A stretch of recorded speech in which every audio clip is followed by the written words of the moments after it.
میرے محترم بھائی اور دوستو، اللہ جل شانہ کا کرم ہے، فضل ہے اور اس کا انعام ہے کہ اس گئے گزرے زمانے میں اللہ پاک نے اس محنت کے لیے جمع فرمایا جس محنت کے لیے اللہ پاک انبیاء علیہ السلام بھیجا کرتے۔ اس پر کیا ملے گا؟ نظر آیا تو خوشی کے مارے برداشت نہیں کر سکے اور فرمایا کلیجے پھٹ جائے گا۔ یہ اللہ کے راستے کی ایک صبح ایک شام، دنیا اور دنیا میں جو کچھ ہے اس سے بہتر ہے، یعنی ساری دنیا سونے کی بن جائے اور یہ ساری چیزیں سونے کی بن جائے اور ان سب کو اللہ کے لیے خرچ کیا جائے تو اللہ کے راستے کی ایک صبح ایک شام پر جو کچھ ملے گا اس تک نہیں پہنچے۔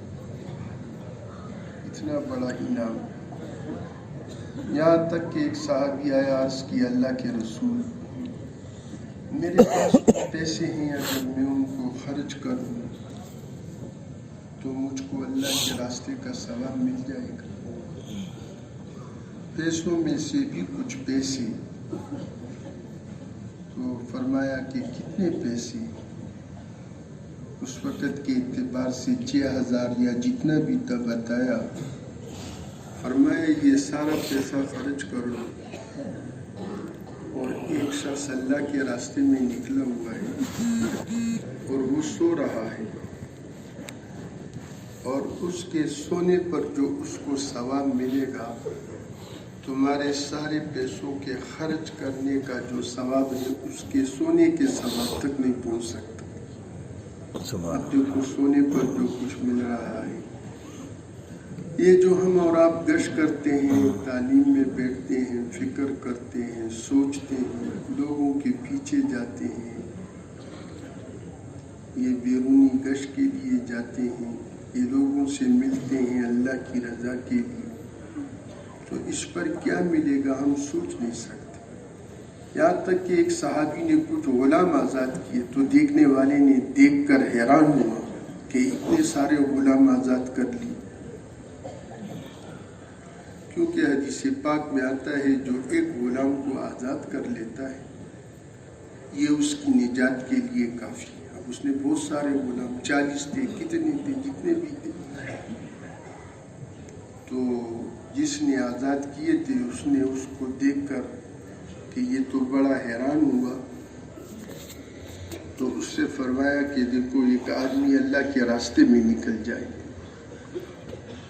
اور وہ گھوڑے پر یا گدھے پر یا خچر پر سوار ہے، اور اس سواری کے دوران اس سے اس کا وہ چابک وہ گر جائے اور وہ سواری کو روک کر اس چابک کو اٹھانے کے لیے نیچے اتر جائے۔ اب دیکھو یہ اللہ کے راستے میں نکلا ہوا ہے۔ کہا اتنی سی تکلیف پر یہ میں نے جتنے سارے غلام آزاد کیے ہیں اس کے ثواب تک نہیں پہنچ سکتے، یہ اس کی یہ تھوڑی سی تکلیف۔ یہ دیکھو آپ لوگوں کا سردی میں آنا، یہ سردی کو برداشت کرنا، یہ سردی کے موسم میں وضو کرنا، اور یہ ایسی فضا میں بیٹھنا، اس پر کیا ملے گا ہم سوچ نہیں سکتے۔ نظر آیا بقول ہمارے مولانا صاحب مولانا اسلم صاحب رحمۃ اللہ علیہ فرمایا کرتے تھے کہ دیکھو اس بیٹھنے پر جو کچھ ملے گا، یہ جو چلہ ہے، 3 دن ہے، گشت ہے، تعلیم ہے، اس پر جو کچھ ملے گا یہ نظر آئے گا نا کہ اتنا بہت بڑا انعام۔ تو جیسے یہ کافر لوگ کہیں گے یہ ہماری نمازوں کو دیکھ کر، ہمارے ذکر کو، تلاوت کو، کلمے کو، پڑھنے کو، اس کے جب ثواب اور اجر کو دیکھیں گے تو یہ سب کہیں گے قال رب ارجعون، یا اللہ ہمیں ایک بار بھیج دے۔ کیوں؟ لعلی اعمل صالحا فیما ترک، ہم نے جو نیک اعمال دنیا میں چھوڑے ہوئے تھے، نہیں کیے تھے، اب یا اللہ تو دیکھے گا، یا ہم سے نماز چھوٹ گئی، ذکر رہ گیا، تو یہ اللہ کے نام لینے پر جو ملے گا ہم بھی کہیں گے یا اللہ ایک بار تو دنیا میں بھیج دے، یہ تیری یاد پر اتنا کچھ ملتا تھا۔ اور پھر فرمایا کہ اے تبلیغ والوں، ان کا یہ فرمان تھا کہ اے تبلیغ والوں، جب تم اس اپنی تھوڑی سی تبلیغ پر جو دیکھو گے جو انعام ملے گا، تو پھر ہم بھی کہیں گے قال رب ارجعون، یا اللہ ایک بار تو بھیج دے، ہم نے تو 3 دن لگائے تھے، 40 دن لگائے تھے، یا اللہ اب تو دیکھے گا ہم کیسے تیری دین کی محنت کرتے اور کیسے تیرے دین کے لیے جان مارتے، نظر نہیں آتا۔ وہ سمجھانے کے طور پر کسی نے کہا وہ بہلول جو تھا مٹی میں یا ریت میں اس نے پتھر جمع کیے ہوئے تھے، تو اوپر سے ہارون رشید بادشاہ گزرے، کہا بہلول کیا کر رہے ہو؟ کہا جی جنت میں مکان بنا رہا ہوں۔ اللہ والے تھے، سمجھانے کے طور پر کسی نے کہا، انہوں نے کہا بیچو گے؟ کہا ہاں۔ کہا کتنے سے؟ کہا 500 روپے اس زمانے کے یا 1000 بت۔ تو وہ بھی ان کے ساتھ دل لگی کر رہے تھے، بہلول تو بڑا یعنی سادہ آدمی ہے، چل پڑے۔ اللہ کی شان، ان کی بیوی وہاں سے پھر گزر رہی تھی، کہا بہلول کیا کر رہے ہو؟ کہا جنت میں مکان بنا رہا ہوں۔ کہا بیچو گے؟ کہا ہاں۔ کتنے پر؟ کہا اتنے پر۔ جتنا بھی کہا اس نے اس سے بھی زیادہ دیا کہ چلو اللہ والے۔ اللہ کی شان، کچھ دن کے بعد ہارون الرشید خواب دیکھ رہے، دیکھا جنت میں محل ہے، قریب ہوئے تو دیکھا اوپر لکھا تھا زبیدہ کا محل، اور بھی قریب ہونے لگے، کہا تم اس میں نہیں جا سکتے، یہ تو زبیدہ نے خریدا ہے۔ تو یہ بہلول کے پاس آئے کہ بہلول کیا کر رہے ہو؟ کہا جنت میں مکان بنا رہا ہوں۔ کہا بیچو گے؟ کہا ہاں۔ کہا کتنے پر؟ کہا آدھی تمہاری بادشاہی پر۔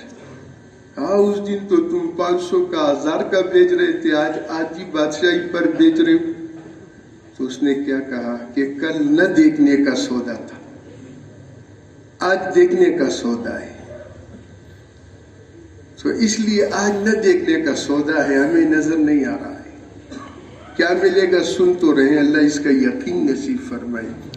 ملے گا اس پر کیا نظر آیا تو پھر سر درد کی بازی لگا کر حاصل کیے بغیر نہیں رہیں گے۔ اللہ ہم سب کو توفیق عطا فرمائے۔ نیت کر لو، عزم کر لو، جیسے دیکھو حاجی صاحب رحمت اللہ علیہ فرمایا کرتے تھے کہ بھئی اس کام پر جان دینے کی نیت کر لو، جان دو۔ یہ جو ہے نا دعوت و تبلیغ سے مقصود کیا ہے؟ ہمیں اللہ پر جان دینا آ جائے، بس میں نے اللہ پر جان دینا ہے۔ جیسے صحابہ کو رضی اللہ عنہ سمجھے اس کو، تو ہر ایک نے اپنی جان کو اپنی ہتھیلی میں رکھا تھا اور اس جان سے کہا تھا کہ تجھے اللہ پہ قربان کروں گا، اور جو بھی اپنے آپ کو اللہ پہ قربان کرتا تو کیا کہتا تھا؟ فزت واللہ، اللہ کی قسم میں کامیاب ہوں۔ اور کیا کہتا تھا؟ فزت ورب الکعبہ، مجھے کعبے کے رب کی قسم میں کامیاب ہوں۔ اس لیے بدر کے شہداء کو جب اللہ نے اپنے سامنے کھڑا کیا تو بدر کے شہداء سے فرمایا تم چاہتے کیا ہو؟ مانگو۔ میں کہا یا اللہ کیا مانگی؟ جنت مل گئی، تیری رضا مل گئی، اور کیا ہم چاہیں؟ پھر فرمایا مانگو کیا چاہتے؟ کہا یا اللہ کیا مانگے؟ پھر فرمایا کہ دیکھو، انہوں نے کہا یا اللہ جنت مل گئی، صحابہ نے بدر کے شہداء نے، تیری رضا مل گئی، اور کیا ہم چاہیں؟ پھر فرمایا مانگو کیا چاہتے؟ اے اللہ تیری رضا، جنت، سب کچھ مل گیا، اور ہم کیا چاہیں؟ پھر بدر کے شہداء نے عرض کیا اے اللہ ہم تو یہ چاہتے ہیں، تو کوئی جذبہ دیکھو کہ ہم پھر دنیا میں جائیں اور تیرے نام پر ایک ایک ہم قربان ہو جائیں۔ بس یہ جذبہ اللہ ہمیں نصیب، جذبہ تو کم از کم یہ ہو کہ میں نے اللہ پہ جان دینی، کیونکہ میں ہوں ہی اللہ کا، جیسے اللہ نے ہم سے فرمایا نا کہ میں نے مومنوں کی جان اور میں نے مومنوں کی مال، میں نے مومنوں کی جانیں اور مال جنت کے بدلے میں خرید لیے۔ یہ تو ہماری ہے ہی نہیں، یہ تو ہے ہی اللہ کی، اس کا تو سودا ہی ہو چکا ہے۔ جب یہ ہے اللہ کی، بس صحابہ اس کو سمجھتے تھے، وہ قرآن سمجھتے تھے، اللہ ہمیں بھی سمجھ نصیب فرمائے۔ اس لیے وہ، اور یہ جذبہ صرف شہداء بدر کا نہیں تھا، یہ ہر صحابی کا جذبہ تھا کہ میں نے اللہ پہ جان دی۔ اللہ ہمیں بھی توفیق عطا فرمائے۔ اب دیکھو یہ جذبہ نصیب کیسے ہوگا، اس کے لیے اللہ نے دیکھو ہمیں یہ محنت عطا فرمائی۔ اس محنت میں بنیادی بات کیا ہے؟ ہمارے یقین صحیح ہو جائے۔ دیکھو جب ایمان صحیح ہوگا، یقین صحیح ہوگا کہ ہم ہیں ہی اللہ کے اور ہم نے اللہ پہ جان دینی ہے، یہاں تک پہنچنے کے لیے اس کے لیے کہا جاتا ہے کہ پہلے اپنے دلوں سے اللہ کے غیر کو نکالو۔ اب سارا اللہ کا غیر دلوں میں گھسا ہوا ہے۔ اب دیکھو ہمارے دلوں کو دیکھو، اس میں ہر غم ملے گا، ہر چیز کی تقریباً محبت ملے گی۔ دیکھو تو ایک اللہ کی محبت یہ نہیں ملے گی، یہ نہیں، یہ ہے لیکن ایسے نہیں ملے گی جیسے آج غیر سے محبت۔ اب دیکھو مال کی محبت کتنی ہے، جائیداد کی محبت کتنی ہے، سواریوں کی محبت کتنی ہے، گاڑیوں کی ردیف، اور اللہ کی محبت۔ اس لیے کہتے ہیں پہلے اللہ کے غیر کو دلوں سے نکالو، کہ یہ جتنا اللہ کے ماں سوا ہے، جتنا اللہ کا غیر ہے، یہ سارا کا سارا غیر اللہ کے ارادے کے بغیر کچھ بھی نہیں کر سکتا، کیونکہ یہ سارا کا سارا بنا ہوا، بننے میں اللہ کے حکم کا محتاج ہے اور ختم ہونے میں بھی اللہ کے حکم کا محتاج ہے۔ اس لیے فرمایا اس بنے ہوئے سے کچھ نہیں ہوگا۔ دیکھو آسمان بنا ہے، زمین بنی، پہاڑ، دریا، دیکھو جی اس میں جو کچھ ہے، جتنا سارا ہے، یہ سارا بنا ہوا ہے، اور یہ سارا بنا ہوا، اور ہم خود بھی بنے ہوئے ہیں، اللہ نے بنایا ہے، ہماری بھی وجود نہیں تھی، اللہ نے چاہا تو ہم بنے۔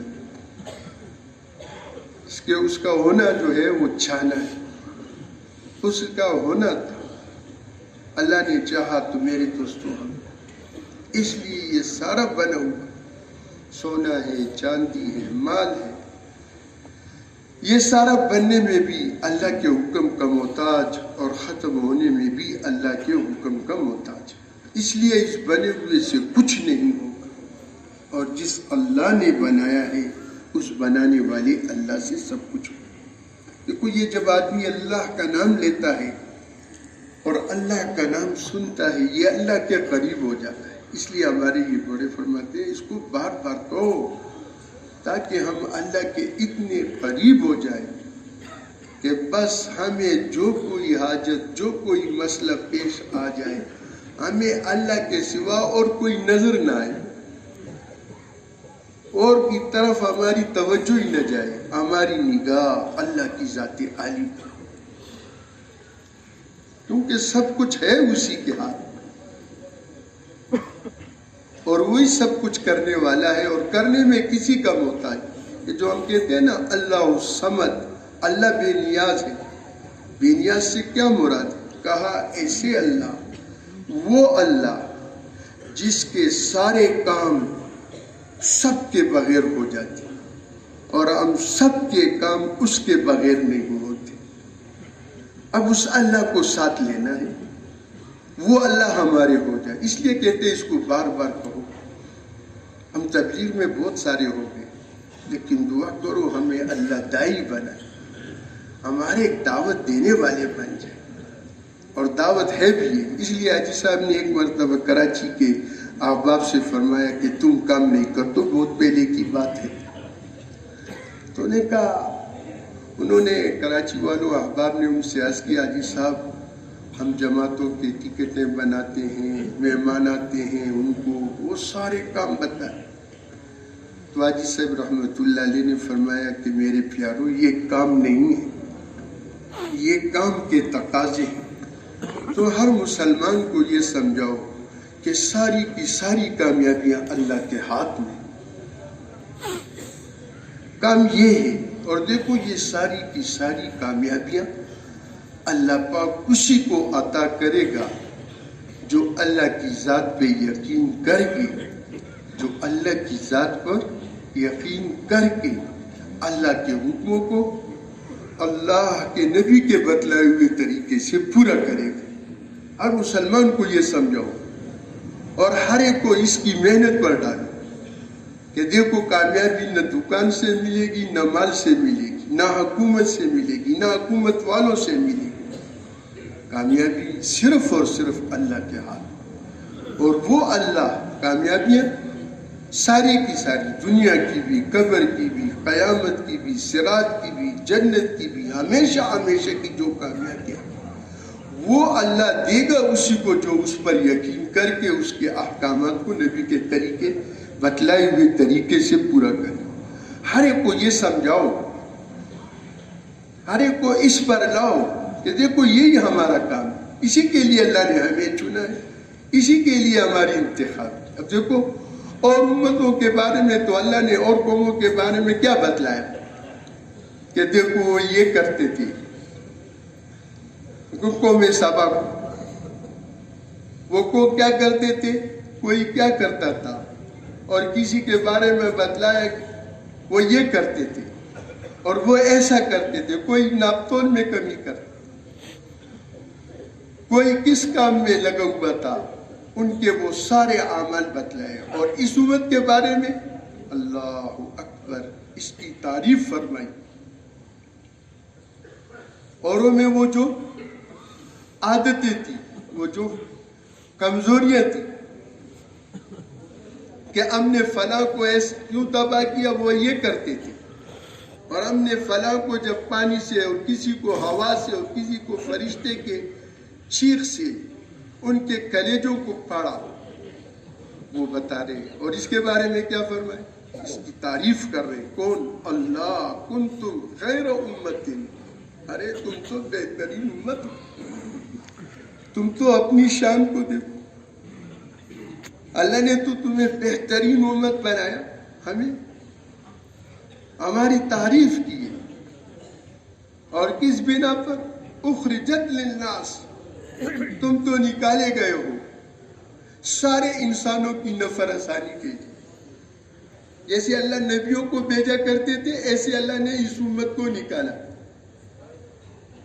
اور ابن عامر دیکھو، یہ ان پڑھ صحابی تھے، پڑھا لکھا بھی نہیں تھے. اور یہ جب رستم کے دربار میں گئے تو ان سے انہوں نے کیا کہا، تمہیں غربت نے نکالا، تمہارے پاس مال نہیں ہے، ہم تمہیں مال دے دیں گے. تمہارے پاس یہ نہیں ہے، ہم وہ دے دیں گے. نہیں بابا، ہم اس کے لیے نہیں آئے ہیں. کیا فرمایا؟ مقصد بتائی. اللہ ابتعثنا، اللہ نے ہمیں بھیجا ہے. یہ نہیں کہا اللہ نے مجھے بھیجا ہے. کیا کہا؟ اللہ نے ہمیں بھیجا ہے. کس لیے؟ کہ تمہیں بندوں کی بندگی سے نکال کر اللہ پاک کی بندگی کی طرف لے کر آئے. اللہ ہمیں معاف کرے. کام ہم سے چھوٹا، پتہ نہیں کچھ گناہ کی وجہ سے ہم کوئی دکان کا غلام بن گئے، کوئی پیسوں کا غلام بن گئے.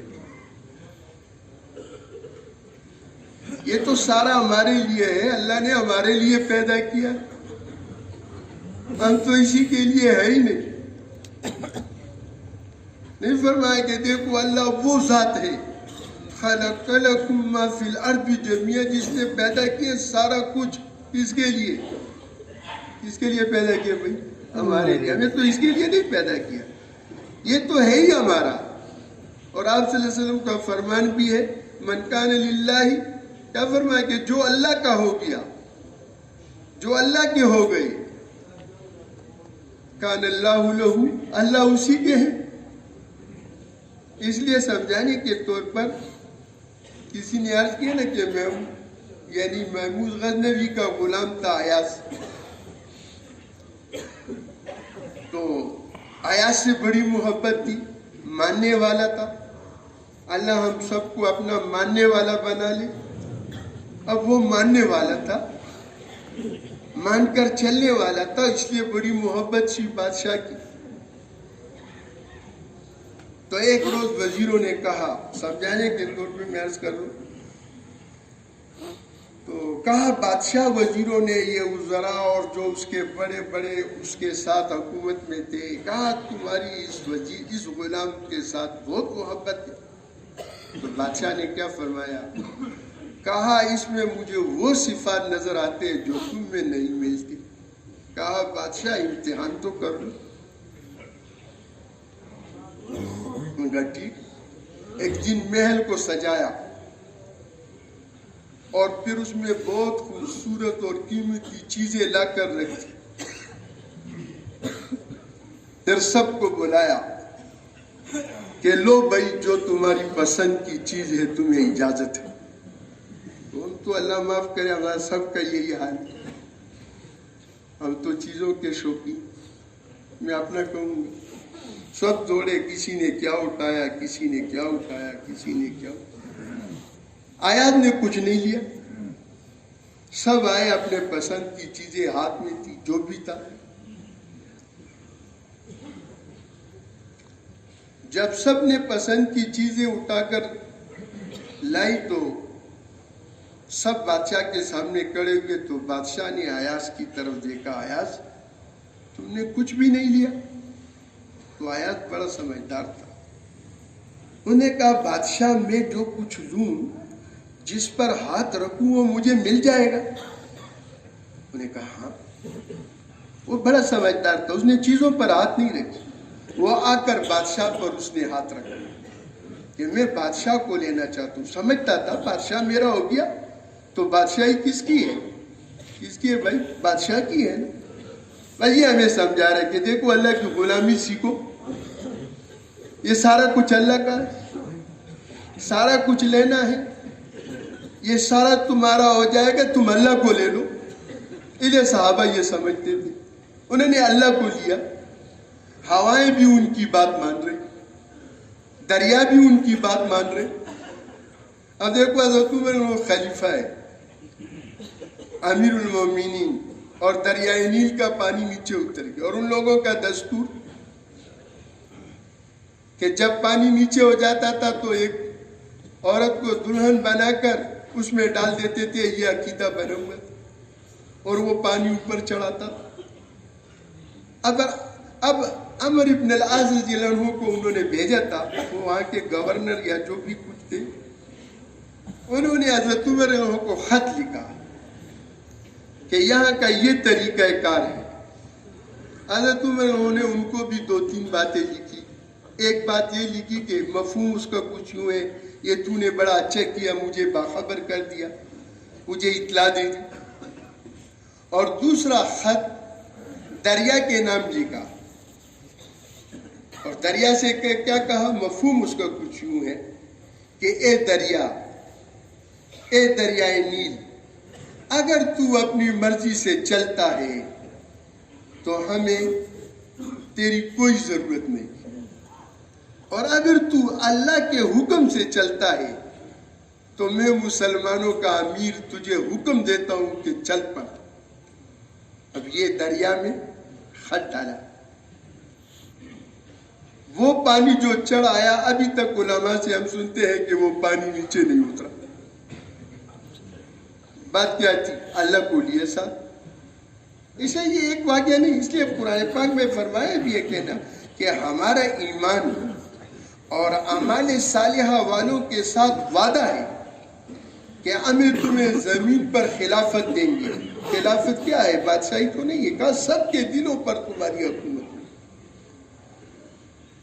سب تمہارے بنیں گے. جیسے عبداللہ ابن عمر، انہوں نے دیکھا راستے میں لوگ کھڑے، کہا بھائی کیا بات ہے، یہ راستہ بند. کہا شیر آیا ہے. اچھا شیر آیا تھا، راستے میں کھڑا ہے. عبداللہ ابن عمر رضی اللہ آئے.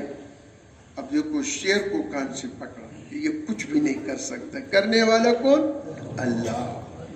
جسے کہ حدیث پاک میں آتے ہیں نا، جب آدمی اللہ سے ڈرتا ہے پھر اللہ کے غیر سے نہیں ڈرتا، اور جب یہ اللہ سے نہیں ڈرتا ہے تو پھر ہر چیز اس کو ڈراتی ہے. اور آج یہ اللہ کا ڈر نکلا، اس لیے غیر اللہ سے ڈرنا آ گیا. اب شیر کو پکڑا کان سے اور کہا شیر سے کہ اگر تجھے اللہ نے، مفہوم ہے اس کا کچھ، اگر تجھے اللہ نے کسی کے چیر کر پاڑنے کا حکم دیا ہے تو جا کر اس کو چیر پاڑ دو، اور اگر تیرے کو یہ حکم نہیں ہے تو منہ پہ تپڑ مارا اور جا پرے ہٹ. مسلمانوں کے راستے میں کھڑا ہو کر مسلمانوں کو تکلیف مت پہنچا. اب شیر جو کو چل پڑا. بات کیا تھی؟ انہوں نے ان مخلوقات کے مالک کو راضی کیا تھا اور مالک کو ساتھ لیا تھا، اور وہ اس مالک کے بن چکے تھے. ہم سب کے بنے لیکن اللہ کے نہیں بنے. اور جس اللہ نے ہمیں بنایا ہے، کتنا ظلم. ہماری آنکھوں کو دیکھو، زبان کو دیکھو، کان کو دیکھو، کس طرف چل رہے. ایک نے کہا نا، وہ ہم کبھی کبھی شکوے کرتے کہ میرے کو اللہ نے کیا دیا. میں نے کہا تیرے کو تو اللہ نے بہت کچھ دیا ہے. کہتے کیا دیا؟ میں نے کہا یہ آنکھیں 10 لاکھ کا دے دو گے؟ یہ پیسوں کے اعتبار سے کہہ رہے ہیں. میں نے کہا 10 لاکھ کا دے دو گے؟ کہتے 50 کا بھی نہیں دیتا. میں نے کہا اب گنو. اچھا تجھے اللہ نے کچھ نہ کتنا کچھ دیا ہے. زبان دے دو گے 10 لاکھ کا کہ 50 لاکھ کا بھی نہیں دیتا ہوں؟ ہاتھ دے دو گے؟ پاؤں دیکھ دو دے دو گے؟ کہا میں نے کہا حساب لگاؤ کتنے کا، تمہیں اللہ نے کتنا کچھ دیا ہے. اور ہمیں دنیا کے اعتبار سے کسی نے کچھ دے دیا، دنیا کے اعتبار سے کسی نے کچھ دے دیا تو ہم کیسے اس کے شکر گزار ہوتے. یار اس نے مجھے وہ فلاں چادر دیا تھا بڑا خوبصورت، اور فلاں ٹوپی اس نے مجھے ایک وقت میں دی تھی. اور اللہ نے کتنا کچھ دیا، آنکھیں دیے. اس لیے آنکھوں کی نعمت کی قدر پوچھو اس سے جس کی آنکھیں نہیں. یہ زبان دیکھو، اس پر کتنے سارے کھانے بنائے ہیں اللہ نے. ہر کھانے کے اوپر اللہ نے ذائقے رکھے ہیں. ایک گوشت ہے، کباب بنا لو علیحدہ مزہ، سیخ کباب بنا لو علیحدہ مزہ، اس کو بھنا ہوا گوشت کو بنا دو علیحدہ مزہ، سالن میں بنا دو علیحدہ مزہ. وہ سیخ میں تیکے وہ گوشت کے ٹکڑے ڈالو علیحدہ مزہ، سبزی میں قیمہ بنا کر ڈالو علیحدہ مزہ.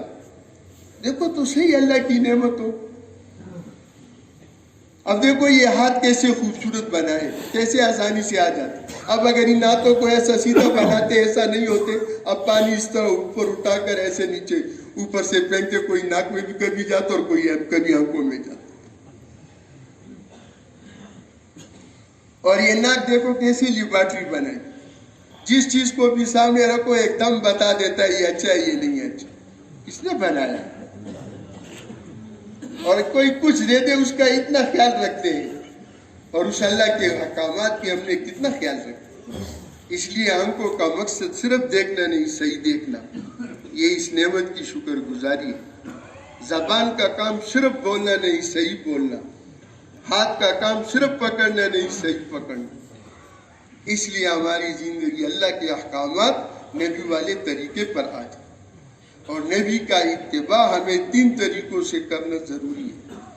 ایک ظاہر میں، الحمدللہ اس کام کی برکت سے کچھ تبدیلی آ گئی. اللہ کرے ہم پورے کے پورے دین میں داخل ہو جائیں، مکمل اتباع آ جائے. یہ بھی اس تبلیغ کی برکت ہے. تھوڑا بہت مذاکرہ کر لیتے ہیں، کچھ سنتوں کی پابندی آ گئی ظاہر میں. ایک باطن میں بھی نبی کی اتباع ہے. باطن میں نبی کی اتباع کیا؟ نبی کے سینے میں ایک ہی غم تھا. کیا تھا بھائی؟ ساری امت، سارے انسان جہنم سے بچ جائے، جنت میں جانے والے بن جائے. ہمارے دلوں میں کیا غم ہے؟ کیا غم ہے بھائی؟ کیا غم ہے؟ ذرا دیکھو تو صحیح. ہمارے سینے میں نبی والا غم کتنا ہے. ہم نبی کی امت کے لیے کتنے بے چین ہیں، اور نبی کے سینے میں کتنا غم. قیامت میں ہر نبی کیا کہے گا؟ اللہم امتی امتی، اللہم نفسی نفسی. یا اللہ میرے کو بچا. اور آپ صلی اللہ علیہ وسلم کو ایک ہی غم، یا اللہ میری امت کو بچا. ارے بھائی ہمارے سینے میں نبی کا کتنا غم. اور نبی کا ایک مقصد میں اتباع. نبی کا مقصد کیا تھا؟ قرآن پاک میں اللہ نے اس کو بھی بیان فرمایا کہ اے میرے نبی ان کو کہہ دیجئے. یہ امر کا صیغہ ہے، علماء سے پوچھ لیں. یہ امر کا صیغہ ہے، ان سے کہہ دیجئے کہ یہی ہے میرا راستہ. کون سا؟ اللہ کی طرف بلانا. اور آگے کیا فرمایا؟ علی بصیرۃ، حکمت کے ساتھ. اور پھر کیا فرمایا؟ صرف میرا نہیں، انا ومن اتبعنی، میرا بھی راستہ ہے اور میرے اتباع کرنے والوں کا بھی راستہ ہے. اور تفسیر جلالین میں علماء سے سنا ومن اتبعنی کا مطلب کیا ہے؟ اے عام نبی جو بھی میرے پر ایمان لایا، جس علاقے کا ہے، جس قوم کا ہے، جس زبان کا ہے، جس وطن کا ہے، اور میری اتباع میں آیا، میرے پر ایمان لایا، اس کا کام ہی ہے. اور بتاؤ ہم نے اس کام کو کتنا کم کام بنایا. ہاں جی، نبی کا کام یہ مہینے میں 3 دن تھا. ذرا سوچنے کی بات. نبی کا کام یہ 40 دن تھا.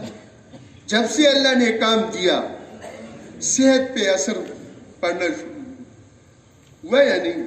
آپ نے فرمایا اپنے زوجہ مبارک سے کہ خدیجہ میرا بستر لپیٹ لے، میرے آرام کا زمانہ ختم ہو گیا. ایسا غم لیا. اور پھر دیکھو دنیا سے جا رہے اور یہی غم. کیا فرما رہے؟ نماز نہ چھوڑنا. کیا الفاظ تھے مبارک ارشادات. نماز نہ چھوڑنا. اور کیا تھا؟ اپنے ماتحتوں کا خیال رکھنا. کام ملا بھی اور جانا بھی کام کے ساتھ. اور سوچنے کی بات. اس لیے مقصد میں بھی نبی کی اتباع. اس لیے فرمایا نا، ان سے کہہ دیجئے اگر تم اللہ سے محبت کرتے ہو تو میری اتباع کرو، پھر میرے اللہ کی تم سے محبت.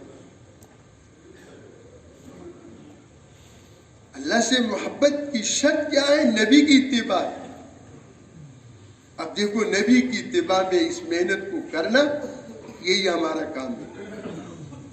اس لیے 5 وقت نماز کی پابندی. یہ لوگ کہتے ہیں نا کہ یار فلاں چیزیں نکلی، بے حیائی بہت زیادہ ہو گئی، فحش کاریاں زیادہ ہو گئی. نہیں بھائی، نماز امت سے چھوٹ گئی تو بے حیائی پیدا ہوئی. سب کو نماز پر لاؤ، ساری بے حیائی ختم ہو جائے گی، ساری فحش کاریاں ختم ہو جائے گی. اب امت کی نماز رہ گئی. اب دیکھو بے حیائیوں نے جنم دیا. اگر امت نماز پر آئے گی تو اللہ کا یہ فرمان ہے کہ نماز انسان کو بے حیائی اور برائی کے کاموں سے روکتی. نماز نہیں ہے اس لیے بے حیائی زیادہ ہو. اور چیزوں نے بے حیائی نہیں پیدا کی، نماز رہ گئی اس لیے بے حیائی. اس لیے سب کو نماز پڑھ لو.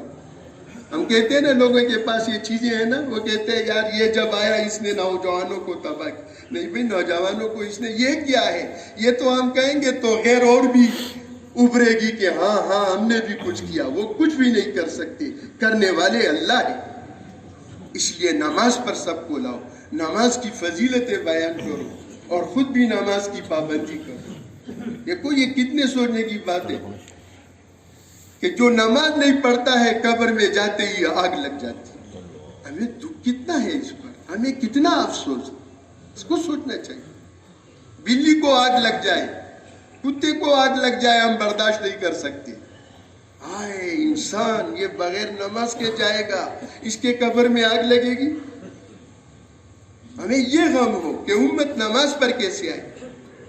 ایسے ہم نبی والا علم، یہ فرمایا کسی نے، ایک عالم آپ کو پتہ ہے کتنے ساروں کو جنت میں لے جائے گا.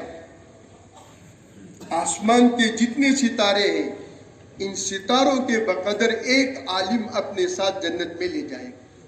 اس لیے ہم اپنے کو خود عالم نہیں بنے، اپنے ایک ایک بچے کو تو کم از کم علم کے لیے، دین کے علم کے لیے فارغ کر دیں. اور اس کے ساتھ میرے دوستو اللہ کا ذکر.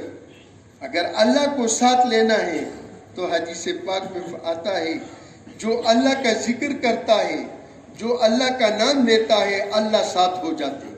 اور کیا بات، یہ جو ہم کہتے ہیں نا کہ بھئی ذکر کرو، ہمیں تو سمجھ نہیں آتی، ہم کہتے ہیں یار کہ ہم اور کیا کرتے ہیں. نہیں بھائی، ہمیں جو بھی مسئلہ پیش آتا ہے ذکر کرو. یہ تبلیغ میں ہمیں کہتے ہیں نا، ابھی تک ہمیں سمجھ نہیں آتی کہ مطلب کیا ہے یار. امیر سے میرے کو چپ کر آتا ہے. یہ تو تبلیغ والوں کا ہم کبھی کبھار کہہ دیتے ہیں یہ کوٹ ورڈز ہے، یہ ہمیں چپ کر آتا ہے اس لیے ہمیں کہتے ہیں ذکر کرو. نہیں بھائی، ذکر اس لیے کہ جب آدمی ذکر کرتا ہے اللہ ساتھ ہو جاتا ہے. اس لیے ہم اللہ کو پیارے پیارے ناموں سے یاد کریں. سبحان اللہ، الحمدللہ، لا الہ الا اللہ، اکبر، لا حول ولا قوت الا باللہ. وقت ہے نہیں، میں آپ کو کیا بتاؤں. اس لیے ہم ذکر، استغفار کو لازم کریں، استغفار کو کثرت سے پڑھیں. اب جو استغفار کو لازم کرتا ہے، اور کثرت لازم سے مراد کیا ہے، کثرت سے پڑھتا ہے، اور کثرت 300 بار پڑھنے میں آ جاتا ہے. فرمایا 8 وعدے ہیں استغفار پر. 5 تو قرآن پاک میں کہا، مال دوں گا، نرینہ اولاد دوں گا، بارشیں کروں گا موسلا دار، باغات دوں گا، نہریں جاری کروں گا، اور کہا اور تنگی میں راستہ دوں گا. یہ تو حدیث پاک میں آتے ہیں. اور غم میں خوشی پیدا کر دوں گا، اور روزی کا بندوبست ایسی جگہ سے کروں گا وہم و گمان میں بھی نہیں. اور درود شریف کا اہتمام، اللہ ہمیں توفیق. ایک بار پڑھنے پر 10 رحمتیں، 10 گناہ معاف، 10 درجے بلند، 10 رحمتیں نازل ہوتی. اس کا اہتمام، اور اپنے اعمال کی حفاظت کے لیے اپنے اخلاق کو اور قرآن پاک کی تلاوت کا بھی کوشش کریں. دیکھو جو صبح کی نماز پڑھ لیتا ہے، پتہ ہے صبح کی نماز پڑھ لیتا ہے، اور صبح کی نماز پڑھنے کے بعد قرآن کو کھولتا ہے اور 100 آیت کے بقدر تلاوت کرتا ہے، ساری دنیا کے سارے انسانوں کے بقدر اس کو ثواب ملتا ہے. اس لیے ہمارے سے تلاوت کا بھی نہ چھوٹے. اللہ ہم سب کو توفیق عطا فرمائے. اور یہ بھی نہیں کہ خود کوشش یہ ہو سب کو اس پر لانا. اس لیے ہمارے اخلاق میں کیا ہے، نرمی سے بات. اللہ مجھے بھی توفیق عطا فرمائے. نرمی سے دوسروں کا اکرام، سلام میں پہل، راتوں کا اٹھنا، کہا سلامتی کے ساتھ جنت میں چلے جاؤ.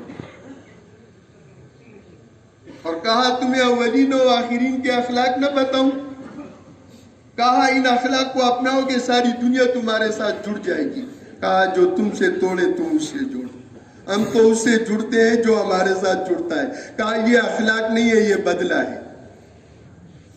اخلاق یہ ہے جو تم سے توڑے تم اس سے جوڑو، جو تمہیں محروم کرے تم سے عطا کرو، جو تمہارے ساتھ برائی کرے اس سے اچائی کرو، جو ظلم کرے معاف کرو. اور ان 4 چیزوں نے آج امت کو توڑ دیا ہے. غیبت نے، ہم دیکھو کرتے بھی ہیں اور پھر کہتے ہیں اللہ ہمیں معاف کرے. اور یہ غیبت جو کرتا ہے، یاد رکھو یہ اپنے کو اونچا سمجھتا ہے، دوسرے کو حقیر سمجھتا ہے، اور یہ تکبر کی علامت ہے. اور جس میں ذرے کے برابر تکبر ہوگا جنت کی خوشبو حرام. سنو، غیبت سے بچو. اس لیے جماعتوں میں پریشانی غیبت سے پیدا ہو جائے.